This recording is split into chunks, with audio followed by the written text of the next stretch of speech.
Waalaikumsalam warahmatullah. Alhamdulillahirabbil alamin asyhadu an la ilaha illallah wa asyhadu anna Muhammadar Rasulullah. Allahumma sholli ala sayidina Muhammad wa ala alihi wa sahbihi ajmain. Rabbi shrah li sadri wa yassir li amri wahlul 'uqdatam min lisani yafqahu qawli. Baik, jumpa lagi dengan saya Janif Zulfikar.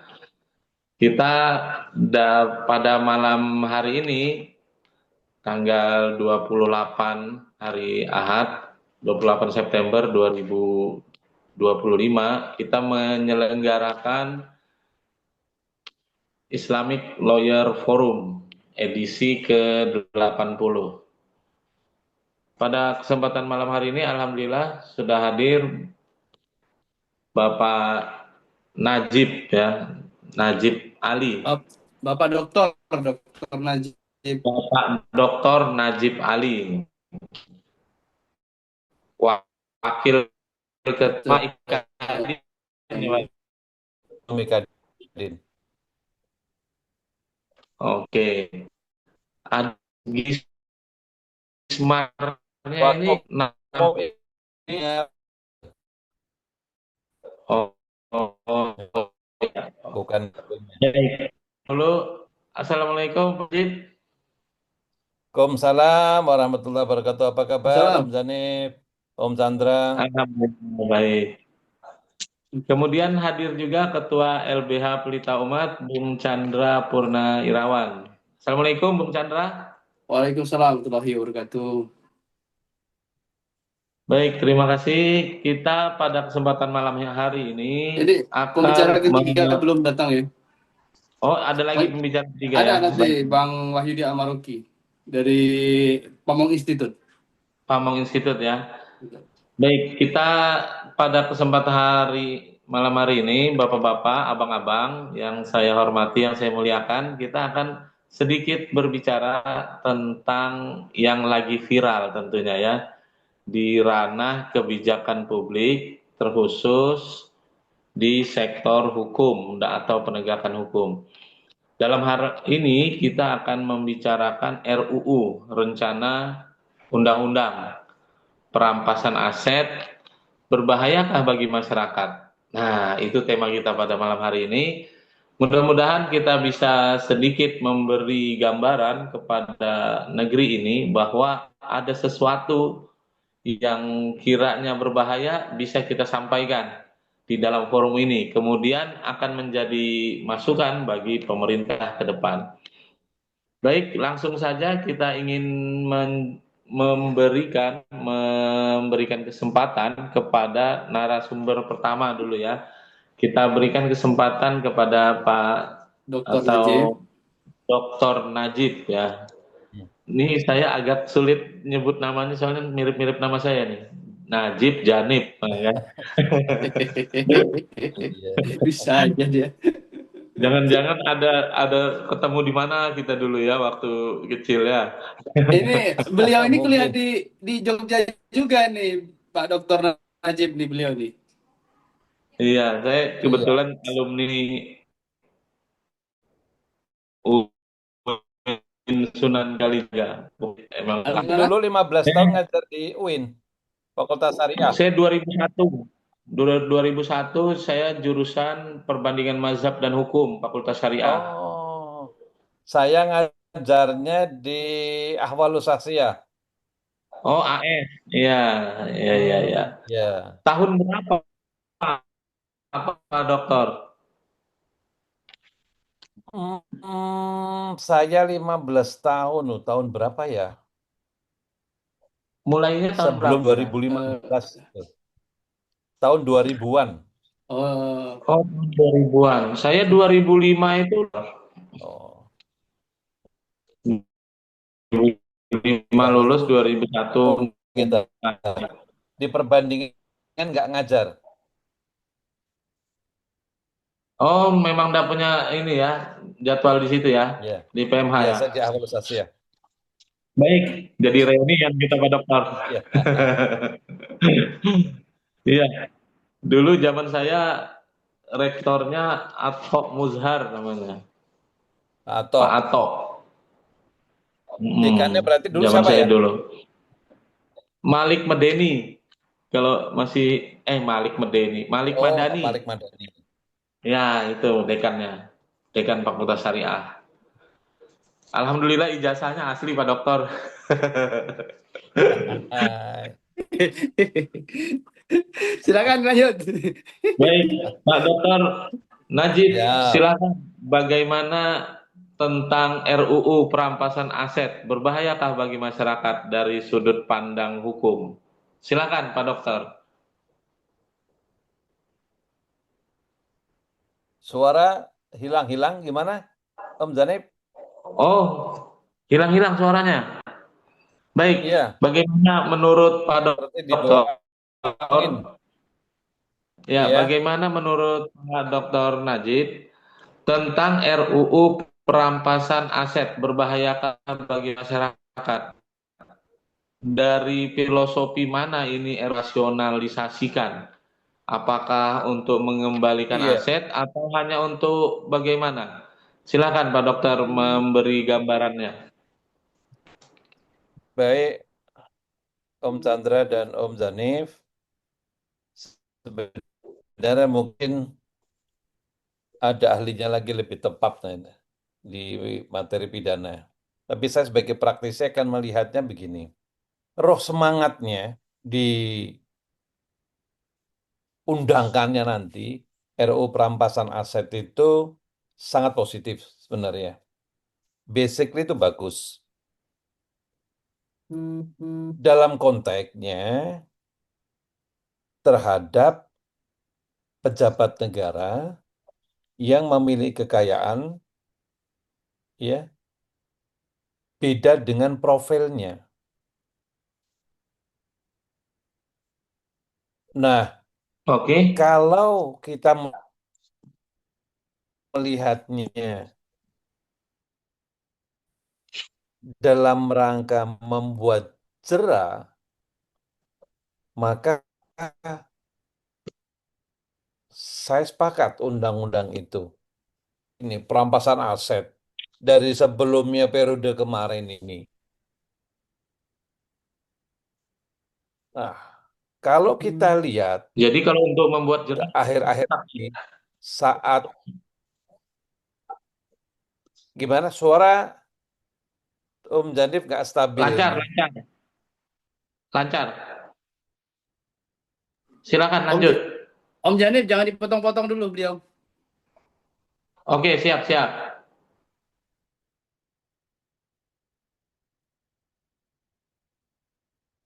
Lanjut, lanjut.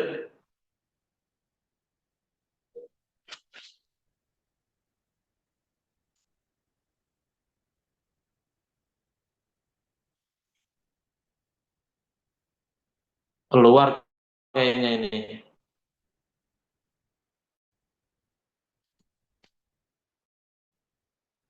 Masih ada. Masih ada. Masih.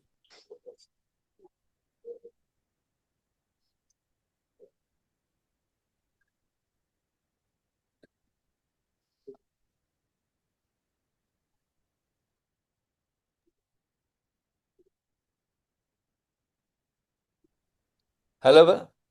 Ya, Oh, Ya, lanjut. Lanjut, Pak Dokter. sempat hilang nih. Nah, kalau kita lihat saat ini, ketika kompetisi dalam tanda petik antara Kejaksaan Agung dengan KPK, di mana tangkapan KPK itu terhadap kasus korupsi itu begitu luar biasa. Duit yang ditumpuk ketika gelar perkara itu luar biasa, hanya ratusan miliar, triliun. Nah, sepakat kita lakukan pembuktian terbalik. Dari mana asal-usulnya ini? Tidak bisa dibuktikan, sita. Eksekusi, harus benar. Sampai saat ini kan saya jujur aja belum pernah tahu ada rilis dari Kejaksaan Agung, uang ini dimasukkan ke negara lagi, nomor rekening berapa, jumlahnya berapa, saya belum tahu infonya. Tapi let's see, katakanlah itu bukan persoalan deh. Nah, Yang jadi problem adalah ketika perampasan aset ini tidak jelas kriterianya. Apakah penting? Oh, penting. Tapi ketika kita bicara terkait dengan ini pengaturan seperti apa? Karena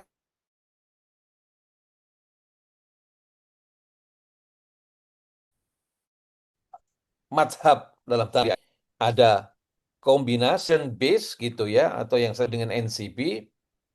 Jadi kita bisa menyita itu tanpa ada proses pidana. Ada gugatan gitu sudah bisa disita.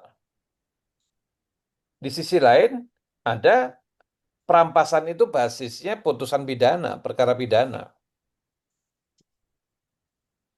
Kalau basisnya adalah perkara yang berkekuatan hukum tetap, parahnya sama, yaitu orang harus diadili berdasarkan hukum yang ada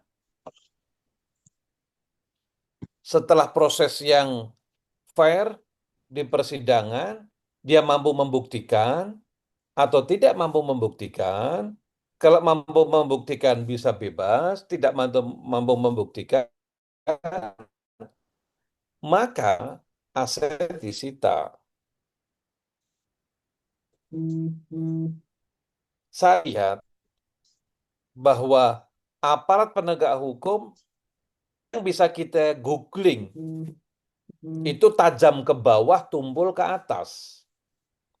Aparat penegak hukum bisa jadi tangan kekuasaan. Dia bisa jadi sarana menggebuk lawannya. Kalau kita lihat kemarin, periode kemarin ini, bagaimana ketua-ketua umum partai itu tersandra. Sehingga berbondong-bondong ikut mendukung Jokowi, kira-kira begitu. Kita bisa perdebatkan lebih jauh nanti. Nah, kalau kita lihat di sana, maka ini bahaya sekali. Kalau tidak ada parameter yang jelas, tidak bisa perampasan aset itu basisnya non-putusan. Nggak bisa. Disita dulu, oke. Sampai nunggu putusan. Inkrah, putusin. Jangan, belum ada putusan, kemudian dilakukan penyitaan, dan nanti ketika disita, proses rilis melepaskannya lagi kok. APH itu kalah, berbelit dan ribet. Ini yang harus dijaga. Kenapa? Karena itu kan hak masyarakat untuk membela diri. Loh, saya bukan ASN. Sebagai contoh,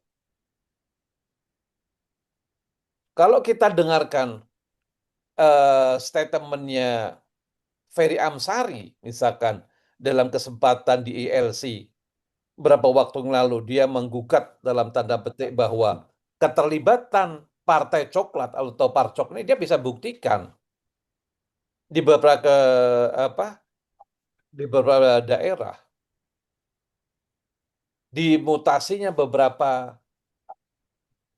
perwira polisi atau di Polda itu ketika menjelang Pilpres dan Pilkada.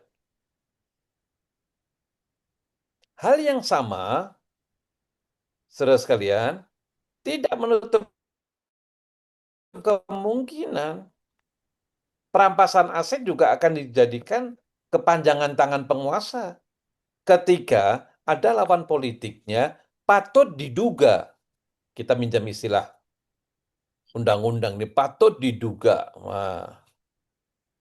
melakukan tindak pidana dalam rangka dalam ranah korupsi.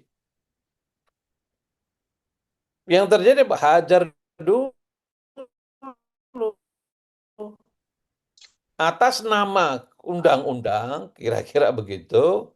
Kami meminta klarifikasi. Kemudian gelar perkara. Hasil gelar perkara terpenuhi dua alat bukti yang diatur dalam KUHP. naiklah status ke penyidikan. Diikuti dengan SPDP. Entah SPDP pertama, entah SPDP kedua. Naiklah gelar perkara berikutnya, tetapkan tersangka. Orang pasti mikir, lebih baik gua berlindung di ketiak penguasa daripada berhadapan. Karena apa? Liarnya undang-undang perampasan aset.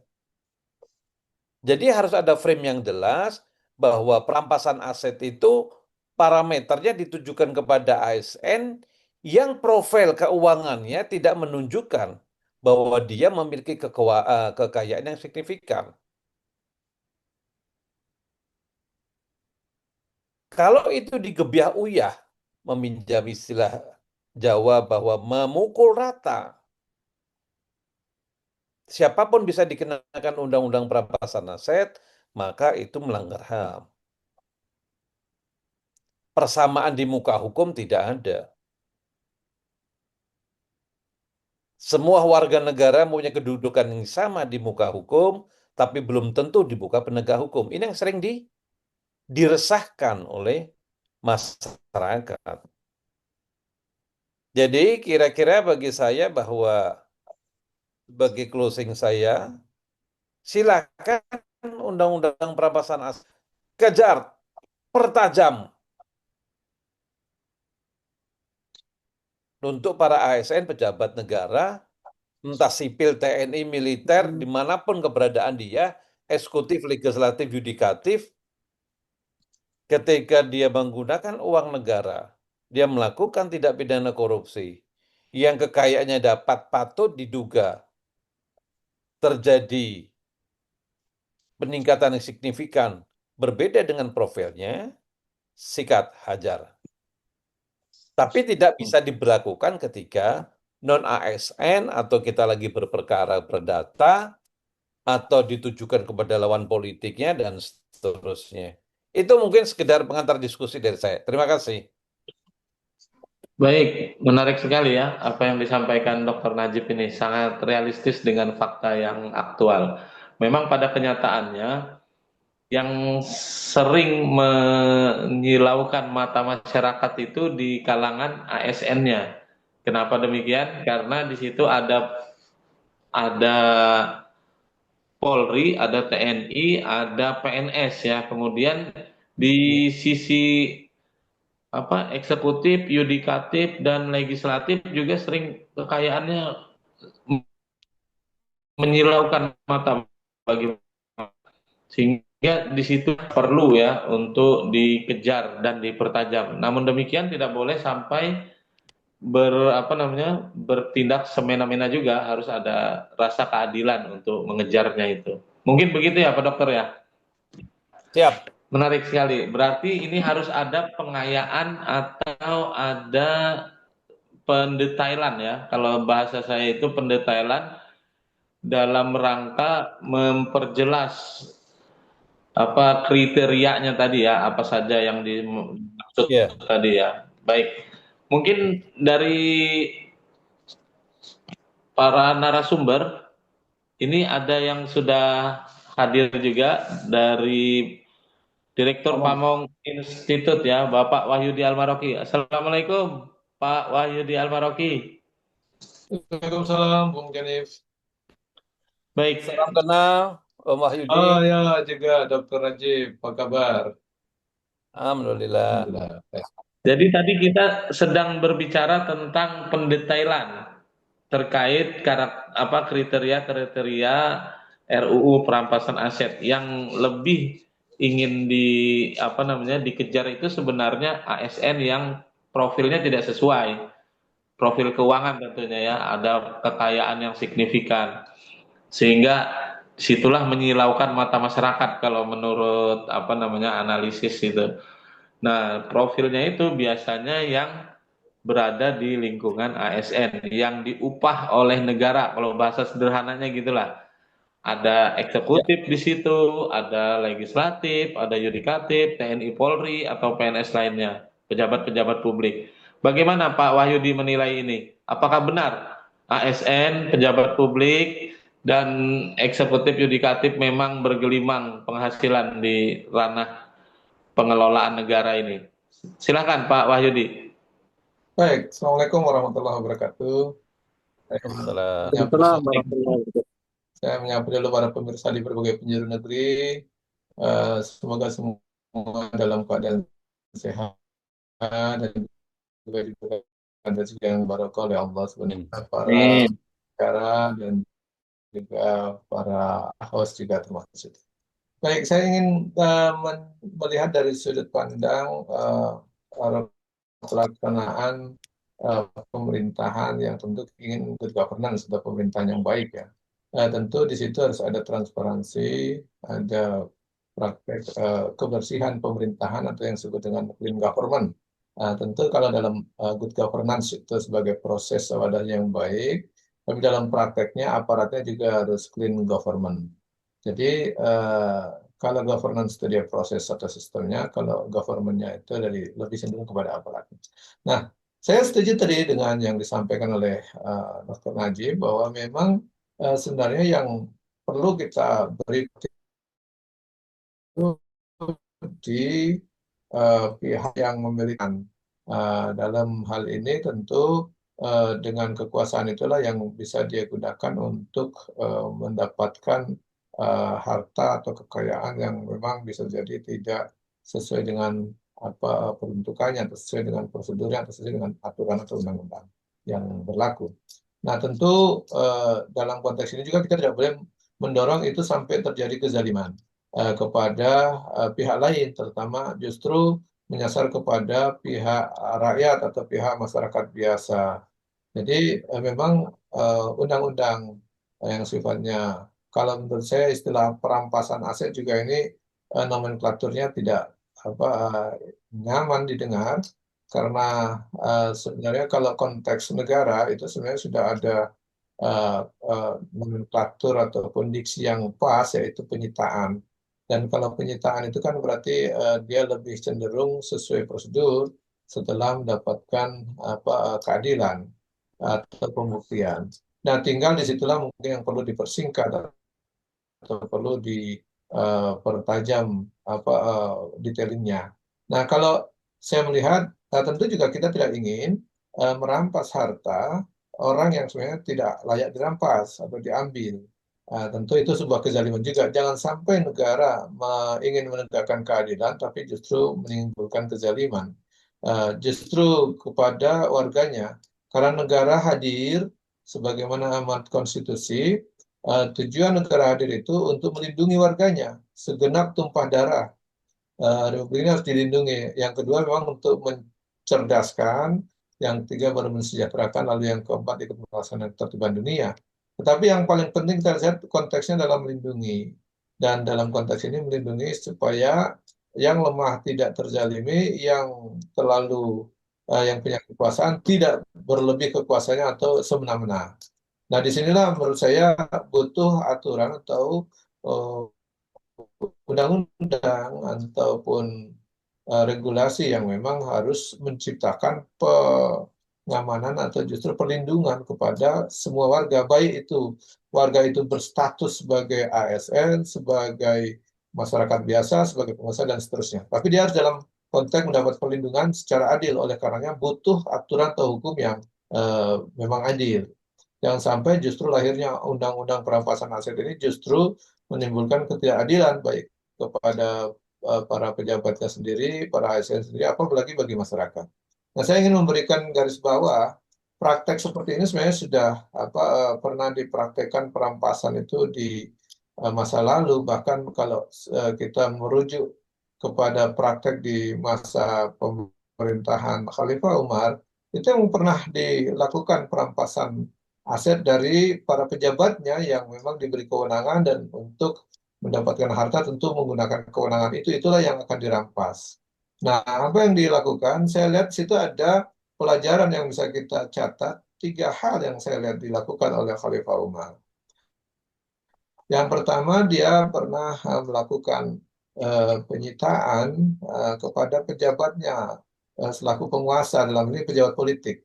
Posisinya sebagai gubernur di Mesir, sebagai Amir bin As, maupun gubernur di Bahrain, yaitu Abu Hurairah, itu pernah dirampas hartanya karena tidak bisa menunjukkan hasil audit itu tidak bisa menunjukkan bahwa harta itu didapat dengan cara yang sah, tetapi justru karena kekuasaannya, dengan dalih dia apa, ikut berbisnis ataupun mengembangkan usahanya di masa menjabat sebagai gubernur. Di situ menyita karena memang dia ditugaskan untuk mengurusi rakyat, bukan untuk berbisnis. Nah, saya pikir di sini juga penting, siapapun pejabat di negeri ini, mestinya kalau dia ingin menjadi pejabat, menjadi penguasa, entah itu di level pejabat politik, seperti gubernur, seperti menteri, maupun presiden, itu memang dia harus mengukur bahwa dia menjabat itu memang untuk melayani rakyat, bukan untuk berbisnis. Maka semestinya semua pejabat yang menduduki jabatan politik dan punya kekuasaan itu harusnya dilarang untuk berbisnis. Karena begitu dia berbisnis, maka dia dilantik bukan untuk menjabat, tetapi melakukan bisnis berlapis sekaligus dengan kekuasaan. Saya pikir itu harus dipertegas dengan jelas. Nah, ini yang pelajaran pertama menurut saya. Kalau itu bisa didetailkan, maka undang-undang penyitaan permasalahan itu lebih mudah dijalankan karena tidak akan terjadi konflik interest. Satu sisi dia pejabat yang punya kewenangan, mau disita dia tentu punya lebih punya kewenangan yang lain. Gitu. Nah, ini apalagi kalau dia sebagai wapres atau sebagai presiden kekuasaannya lebih tinggi, orang mau merampas agak sungkan, atau mungkin pejabatnya yang mau merampas dimutasi kan posisinya situ. Jadi posisinya di sini itu satu level atau satu kelompok yang memang di masa Khalifah Umar itu menjadi perhatian serius bahwa kalau ingin menjadi pejabat penguasa, pejabat politik dalam hal ini, maka dia harus betul-betul meninggalkan posisinya sebagai pebisnis ataupun jabatan lain, kecuali hanya menjadi pejabat yang mengurusi rakyat. Dan segala pendapatan atau kelebihan harta setelah menjabat karena berbisnis, karena lain-lain, justru akan disita. Nah, ini menurut saya ini pelajaran penting. Kalau ingin membuat undang-undang, tentu ini menjadi sunnahnya Khulafaur Rasyidin yang mungkin layak kita contoh. Itu yang pertama. Yang kedua, Khalifah Umar juga tidak hanya menyita harta yang dihasilkan para pejabatnya dengan cara yang tidak sah. Dia menyita, dalam satu kasus dia menyita anak keluarga pejabat tertentu, yaitu anaknya sendiri, yaitu Abdullah bin Umar.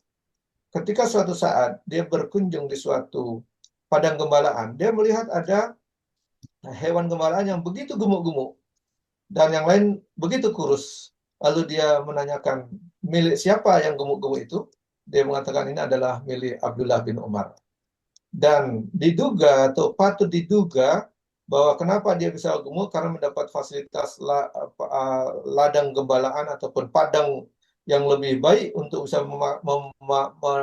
mengembalakan itu dengan makanan ternak yang lebih baik.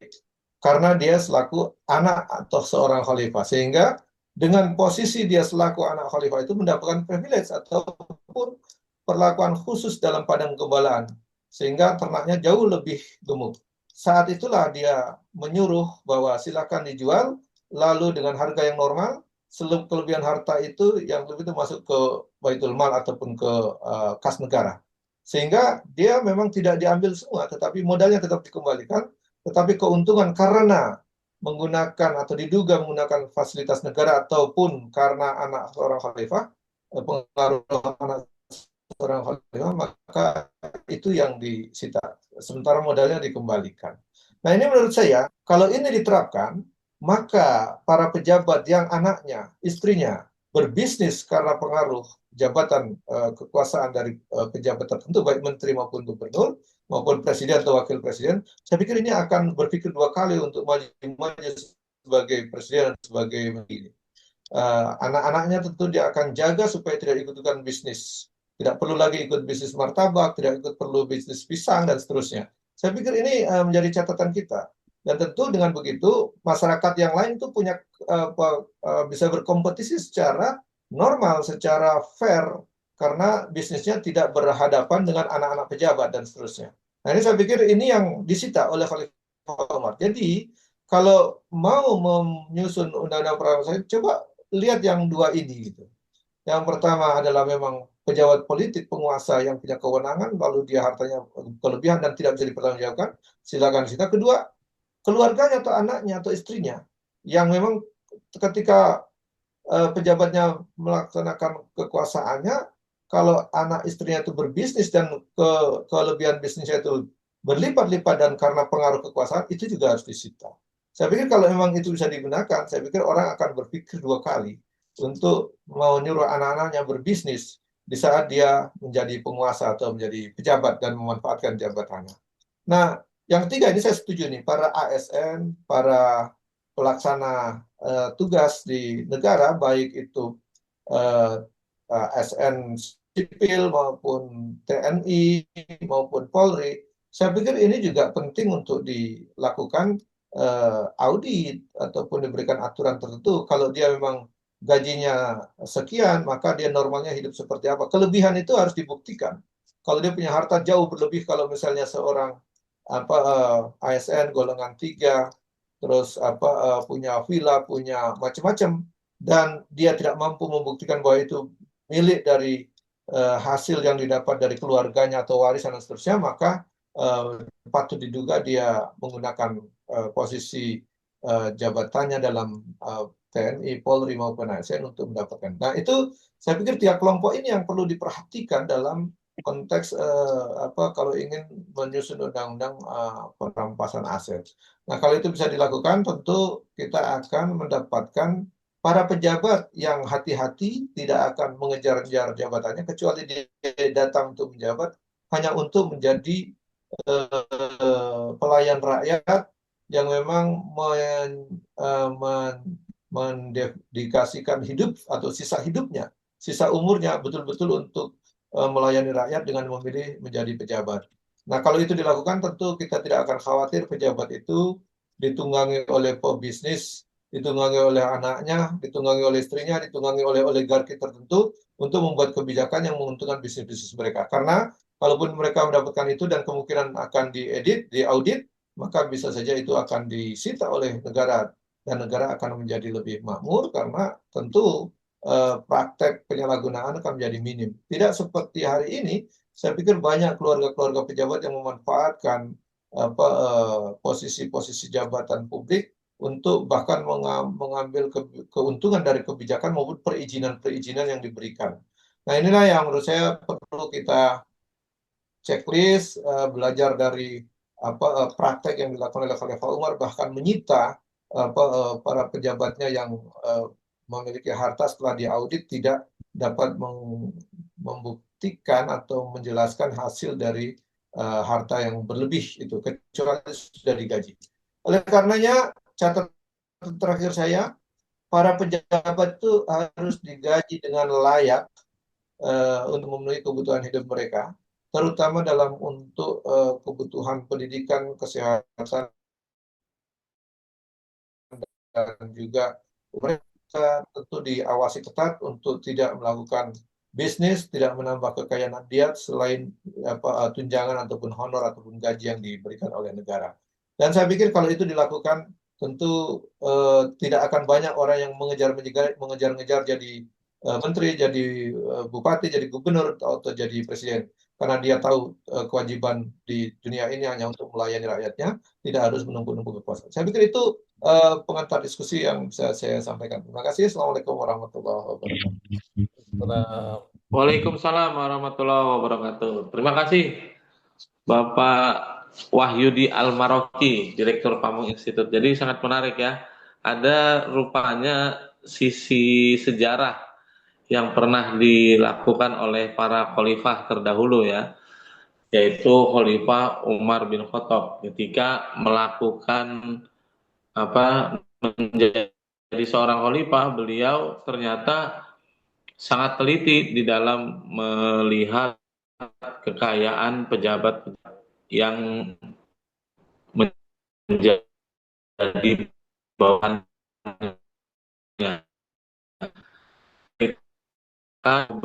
Umar bin As, salah gubernur, kemudian di kekayaannya tidak wajar, ternyata gubernurnya punya bisnisan, nah, kebalah bagian hartanya. Dan saya sendiri yang ternyata peternak kok gembalaannya gemuk sendiri. Sementara peternak lain gembalaannya tidak terlalu gemuk mungkin ya. Nah, kemudian disitalah itu oleh negara, kemudian dijual ya. Apa harga modalnya dikembalikan begitu ya, Pak Wahyudi ya. Kemudian yang perlu diteliti juga yaitu di lingkungan ASN. ASN ini penyelenggara pemerintahan, penyelenggara roda negara ya, ibaratnya itu ada PNS, ada TNI, Polri, termasuk para eksekutif, yudikatif, legislatif tadi ya disebutkan. Nah, di situ ketika menjadi pejabat biasanya memang ada yang namanya lahan becek, Pak, lahan basah. Jadi sudah lumrah ya kita ketahui ya kalau di lingkungan pemerintah dimutasi kemana nih katanya gitu biasanya. Oh, dimutasi ke lahan kering atau lahan basah. Nah, ada istilah-istilah itu di lingkungan ASN.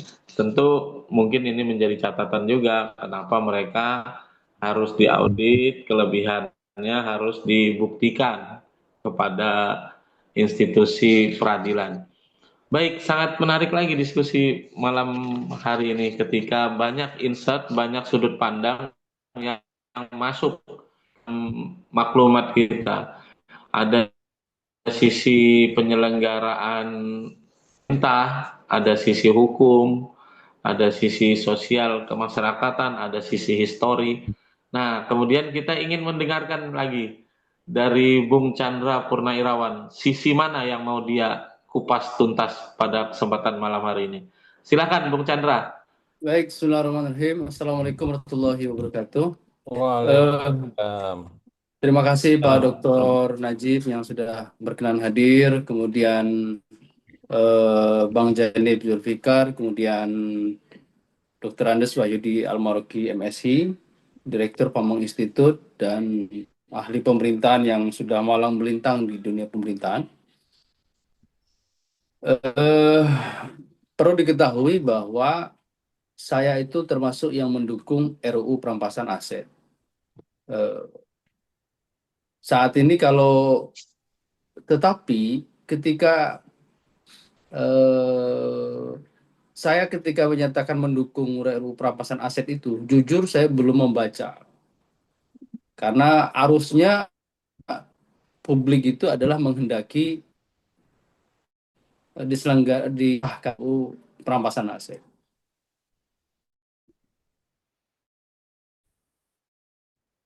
Nah, tetapi kemudian ya, isi RUU perampasan aset itu akhirnya mau dan tidak mau melakukan kajian berkaitan dengan norma-norma pasal-pasal yang kemudian termaktub tertulis di dalam rancangan itu. Secara garis besar RUU ini sudah sangat bagus, sudah sangat memiliki powerful begitu ya, bahkan saya menyebutnya seperti super body ya, yang betul-betul super body RUU ini. Nah, berkaitan itu, tetapi di situ saya melihat bahwa kalau di dalam Islam itu mestinya definisi itu harus jami'an dan mani'an. Dia harus luas, tetapi dia juga harus dibatasi sampai di mana yang dimaksud perampasan itu. Nah, di dalam RUU itu ada hal yang membuat saya sangat tercengang. Yang pertama bahwa perlu kita ketahui namanya ini RUU perampasan aset. Publik mengira, masyarakat mengira RUU perampasan aset ini adalah dikhususkan bagi pelaku korupsi, bagi para pelaku tipikor. Masyarakat menganggap khusus ke situ.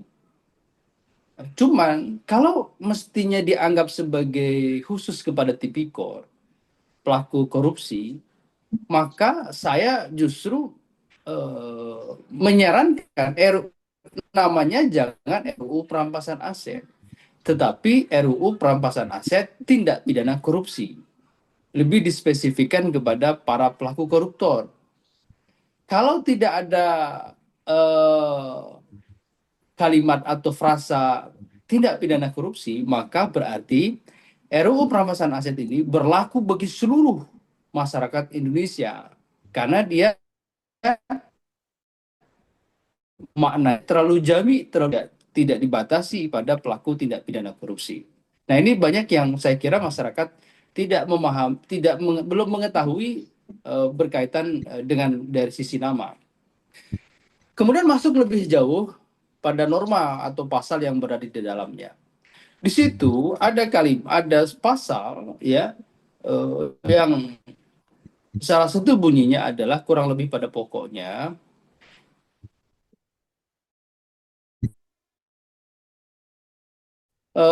tindak pidana itu diancam pidana 4 tahun. Diancam pidana 4 tahun.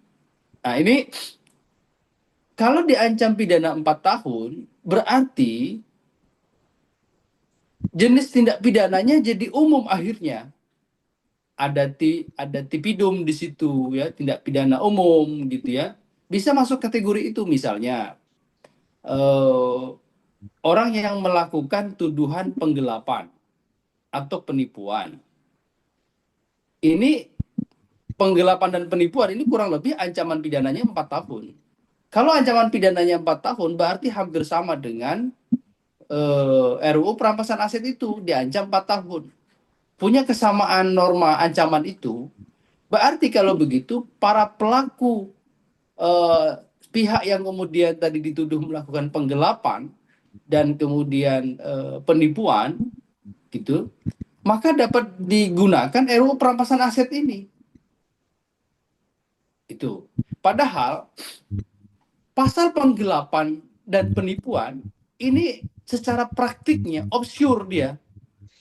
Maksudnya terlalu lentur dan terlalu lentur. Contoh begini. Ada si A dan si B itu melakukan joint business. A pemodal, B sebagai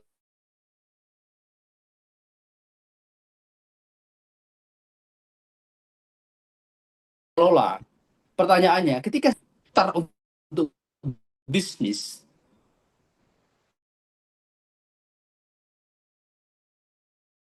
ternyata tetap mengalami kerugian. Halo? Halo? Lanjut, Terdengar Bang Yanip? lanjut. Oke. Misalnya si B ini telah mengelola uangnya dengan cara modal itu dengan cara baik, tapi ternyata tetap rugi. Nah, pada praktiknya ya, para investor itu menggunakan pasal penggelapan tipu gelap.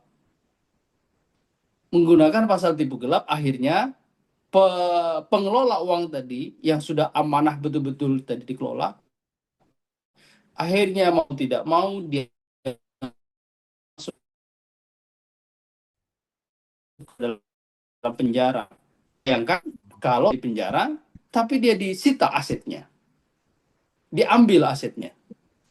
Bahkan yang lebih agak mencengangkan isi norma yang saya baca ini, saya tidak tahu ini draft yang keberapa, itu dapat diambil dulu sebelum ada putusan. Misalnya begitu.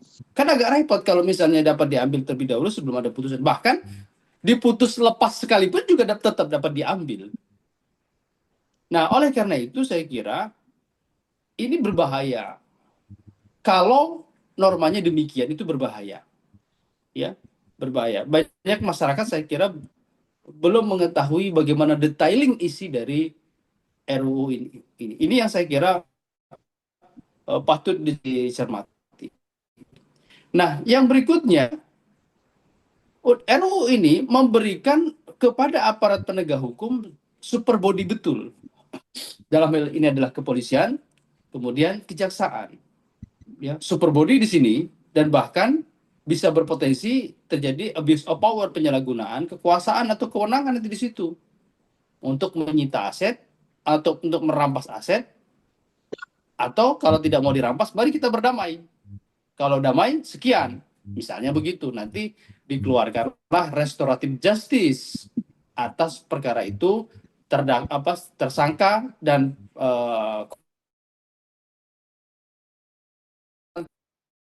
damai, padahal yang di layar atau di balik meja. Nah, ini saya kira itulah yang perlu dicermati dari RUU perampasan aset ini. Jadi saya setuju RUU perampasan aset, tapi ditambah hasil tindak pidana korupsi supaya tidak terlalu luas nanti maknanya, yang bahkan merugikan semua pihak nantinya. Bukan hanya pelaku korupsi, tetapi ternyata hal-hal yang lainnya yang kemudian perlu kita cermati, dan itu secara seksama. Nah, itu saya kira catatan sederhananya ya. Sebetulnya kalau dikaji secara lebih mendalam masih cukup banyak sebetulnya catatan-catatan yang kemudian perlu dicermati kembali di dalam RUU perampasan aset ini. Demikian mungkin Bang Janib. Baik, menarik sekali apa yang disampaikan ya, sudut pandang yang berbeda tentunya dengan narasumber sebelumnya. Jadi ada perampasan aset itu ternyata harus diperjelas lagi ya, asetnya siapa yang mau dirampas, ya kan? Jangan sampai asetnya orang-orang yang menjadi yang bukan pelaku tindak pidana korupsi justru malah dirampas asetnya. Kemudian ada juga dijelaskan oleh Bang Chandra bahwa perampasan aset ini menjadikan satu instansi atau dua instansi menjadi kayak semacam-macam super body ya. Super body itu saya membayangkannya superhero, tapi ternyata bisa bernegosiasi ya, bisa main sulap juga mereka. Itu yang dikhawatirkan oleh Bang Chandra ternyata.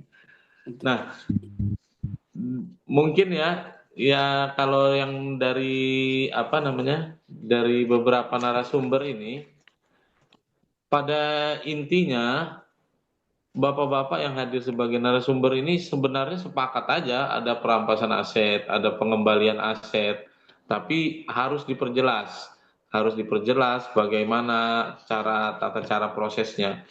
Nah, kita mungkin sepakat di ranah RUU perampasan aset. Kalau saya garis ambil benang merah, itu intinya bapak-bapak di sini sepakat, tapi tolong diatur lagi regulasinya secara detail dan supaya tidak overlap, supaya tidak sewenang-wenang, supaya lebih tidak berlaku zolim lah. Oke, Nah, Bang Janib, saya ingin menambahkan ini. boleh silakan. Ya, menambahkan sekaligus closing statement di dalam agenda malam ini. Jadi begini, sekali lagi bahwa kami ya, saya pribadi dan kemudian LBH Pelita Umat itu mendukung apa yang disebut dengan RUU perampasan aset. Itu legal standing point kita yang pertama. Ya, betul. Tetapi ini perlu diperjelas. Mungkin di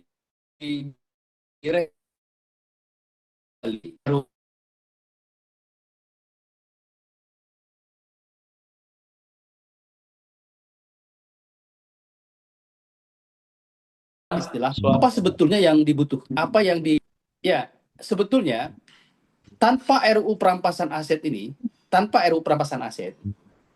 pada praktiknya itu KPK dan yang lainnya itu sudah bisa melakukan, saya tidak tahu apa disebutnya perampasan atau penyitaan ya. Misalnya kemarin kejaksaan itu melakukan perampasan atau mungkin penyitaan asetnya berupa rumah dari Reja Khalid di Sentul kalau tidak salah itu. Kemudian terbaru KPK juga melakukan penyitaan terhadap aset dan rumah berkaitan dengan tindak pidana korupsi di Menaker. Gitu. Kemudian kasus haji yang saat ini belum sampai siapa tersangkanya, tapi sudah ada penyitaan atau perampasan. Nah itu. Dan kasus-kasus sebelumnya. Artinya instrumen apa sebetulnya yang diinginkan lagi? Itu sudah ada. Tapi kalaupun ingin diperkuat super body, maka perlu direvisi tadi khusus kepada pelaku tindak pidana korupsi atau tindak pidana khusus lainnya. yang di situ didefinitifkan apa saja sebetulnya. Jangan sampai kemudian sifatnya general yang dapat berlaku kepada siapapun, termasuk masyarakat-masyarakat pada umumnya. Itu khawatirnya kita di situ, gitu loh. Kita join bisnis, gitu ya. Kita ngelola harta harta investor, bangkrut, dituduh penggelapan, nah ini repot nantinya. Rumah yang hasil usaha kita dituduh apa tadi apa harta diperoleh dari tindak pidana. Nah, itu yang kemudian perlu karena definisinya adalah harta yang diperoleh dari tindak pidana. Nah, ini yang juga tidak jelas di situnya. Demikian mungkin Bang Janip closing statementnya. Baik, baik. Menarik sekali Bung Chandra ya. Artinya harus ada pendetailan lah dalam meregulasikan supaya tidak semena-mena para penegak hukum juga. Kemudian tidak salah alamat juga ketika merampas aset milik seseorang. Baik, kalau saya perhatikan dalam diskusi ini belum ada yang menyentuh ranah kebijakan itu digodok di parlemen. Apakah bapak-bapak tidak ada yang ber apa sedikit memberi pandangan bagaimana nasib undang-undang ini ketika masuk ke parlemen, yang notabene di situ banyak para, ya dalam tanda kutip, mungkin ada pelakunya, ada orang-orang yang mengambil kesempatan. Apakah sesederhana itu kita menilai undang-undang ini pasti akan terbit, pasti akan lancar jaya, sementara di parlemen itu banyak sekali yang harus kita curigai gitu loh. Bagaimana menurut bapak-bapak? Iya, Pak Adib mungkin yang mungkin gini, saya nggak yakin kalau DPR akan segera meloloskan RUU perampasan aset ini. kenapa?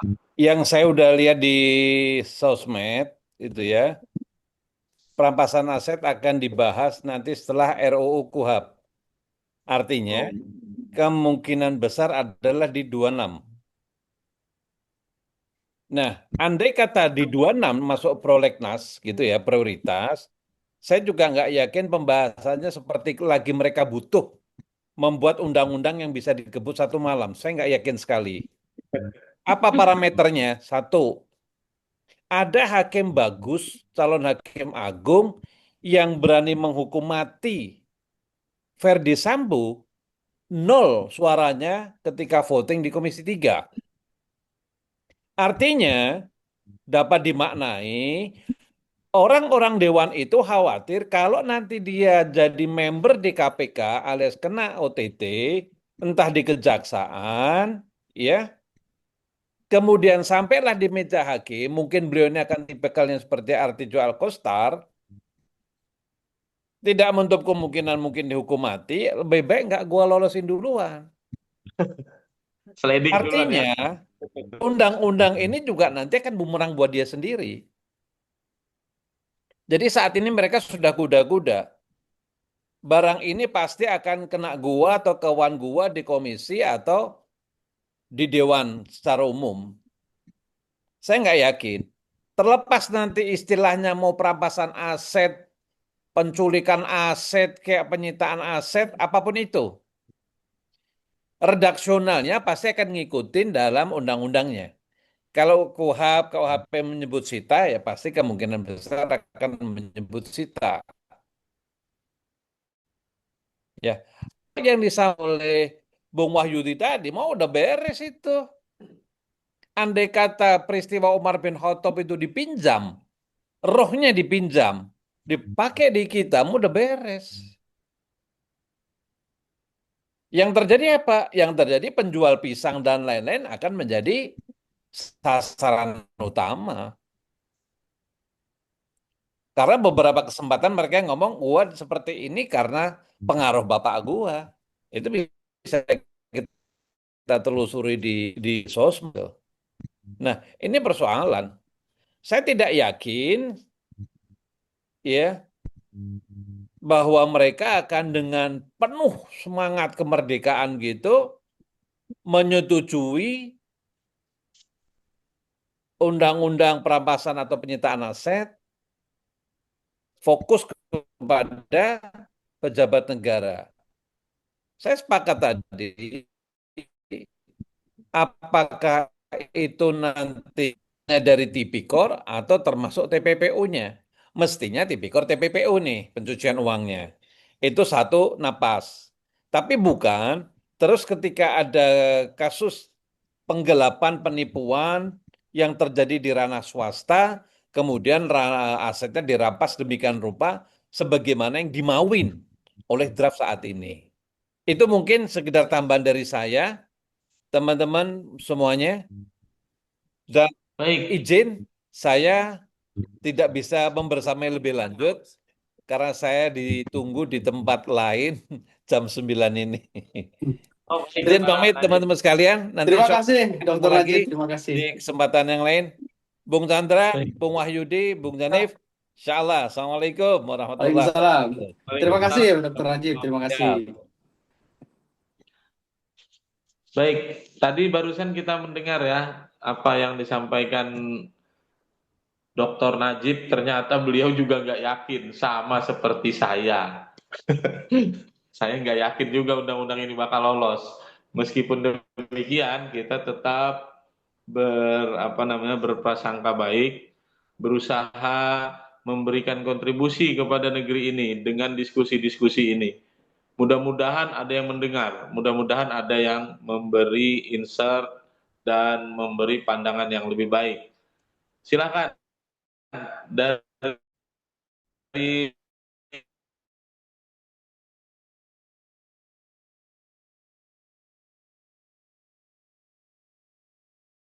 atau tidak lolos di ranah parlemen, di mana meja parlemen. Bagaimana Bung Wahyudi menilai kecurigaan beliau? Ya, Silakan.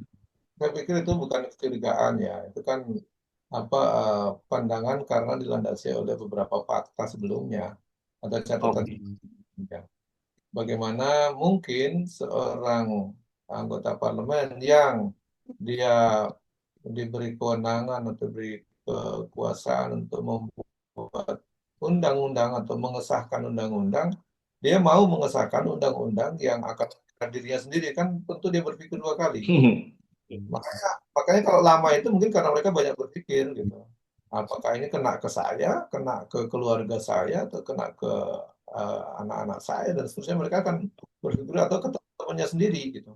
Sehingga memang peluang untuk ada draft yang ideal kemudian disahkan secara ideal itu jadi kecil.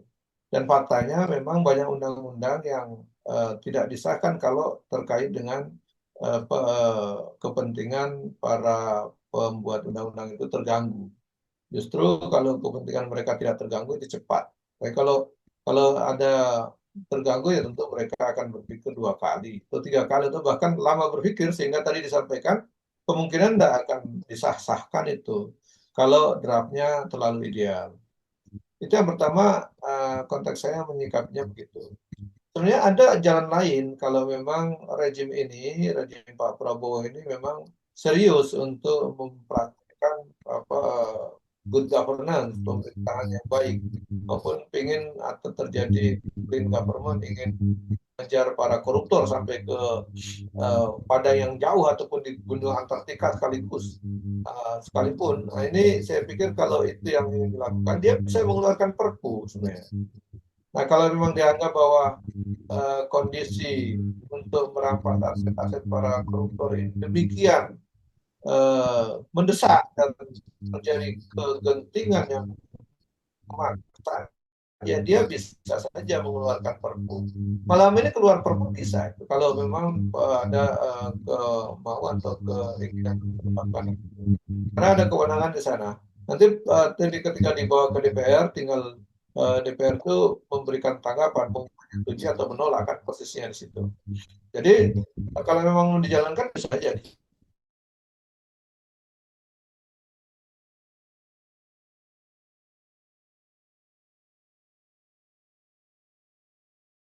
Dan tentu ini draft undang-undangnya harus betul-betul dipertajam, dispesifikan, jangan sampai melebar dan menyasar kepada yang bukan objeknya.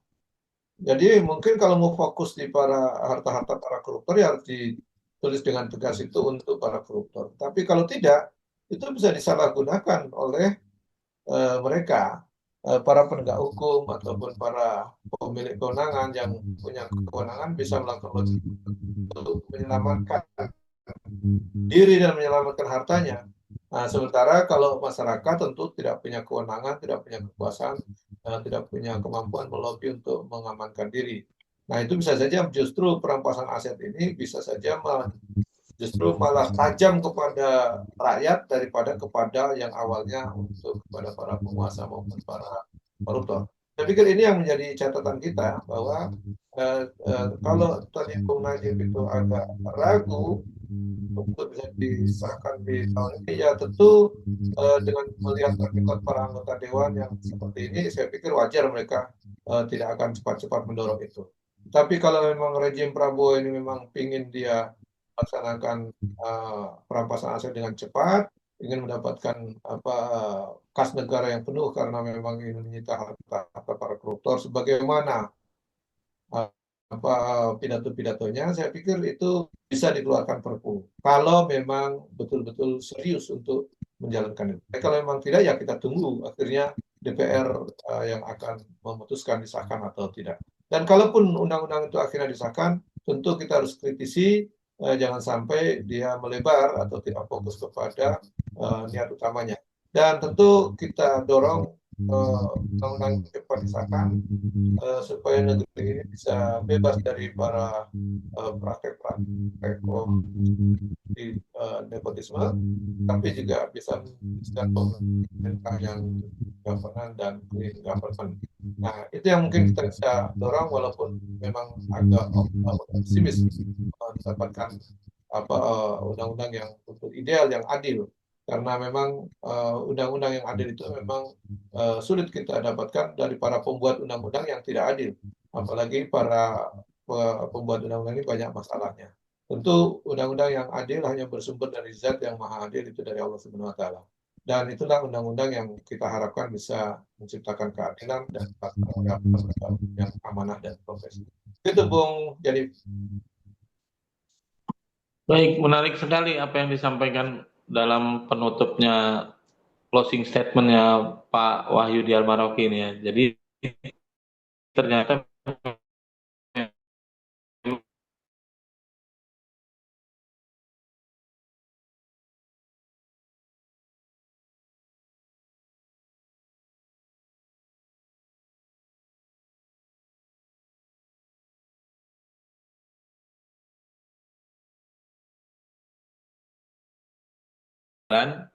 maka kita harus bersumber pada zat yang maha adil. Nah, itu bagaimana penjelasannya Pak Wahyudi? Tolong diperjelas lagi.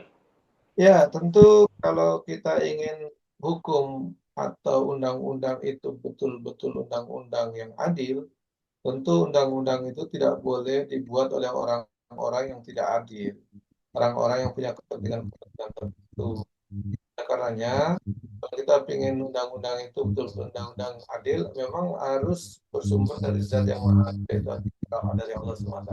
Itu yang kemudian orang kenal dengan istilah undang-undang yang dibilang undang-undang dari langit, atau disebut kalau di dalam Muslim disebut sebagai undang-undang syariat Islam, itu ada dalam kitab suci oleh Rasulullah dengan hadis-hadisnya. Dan kalau kita ingin mendapatkan keadilan, tentu kita merefer ke situ. Persoalannya sekarang kan kita menggunakan sistem politik dan sistem pemerintahan, sistem hukum yang tidak merujuk kepada undang-undang yang dari langit itu, dari kitab suci. Sehingga memang kita akan sulit mendapatkan undang-undang itu akan adil, karena memang undang-undang yang kita ambil, kita buat bersumber dari bukan dari zat yang maha adil, yang Allah Subhanahu wa taala. Tapi justru kalau kita melihat KUHP sekarang kan undang-undang ini lebih banyak dibuat oleh para penjajah Eropa, terutama dari Belanda, Prancis, dan juga kita lihat bersumber dari Romawi. Saya pikir itu yang menyebabkan kita juga tidak bisa berharap banyak bahwa akan terjadi keadilan. Bagaimana mungkin keadilan itu terjadi kalau pertama undang-undangnya sendiri memang bukan undang-undang yang adil, Kedua, tidak dibuat oleh zat yang maha adil. Ketiga, diterapkan oleh orang-orang yang tidak adil atau yang tidak amanah.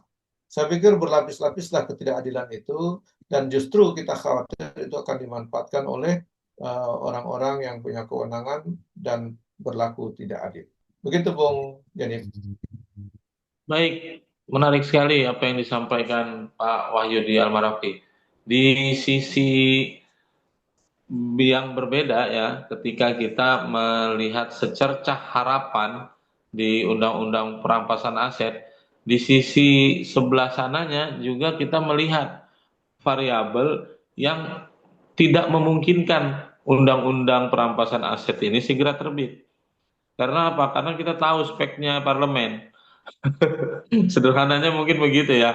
Karena pengetahuan kita terhadap spesifikasi parlemen di negeri ini, kita mengambil kesimpulan bahwa kayaknya ini sulit deh untuk terbit.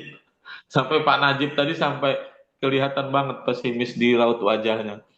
Namun demikian ada secercah harapan bagi kita semua untuk meraih rasa keadilan itu, yaitu menggantungkan kepada undang-undang yang adil, yaitu undang-undang yang bersumber dari zat yang maha adil, yaitu syariat Islam. Tentu ini adalah sesuatu yang harus diperjuangkan, tidak bisa se apa semudah yang kita bayangkan untuk menerapkannya, kecuali dengan seizin Allah Subhanahu wa taala. Mudah-mudahan negeri ini akan membaik, mudah-mudahan para pengambil kebijakan juga akan berpikir ke arah sana, ke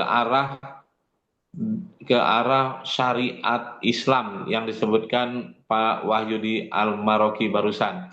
Mudah-mudahan ya Bapak-bapak, kita tidak boleh pesimis dalam menyuarakan rasa keadilan ini, dalam memberi solusi kepada negeri kita ini.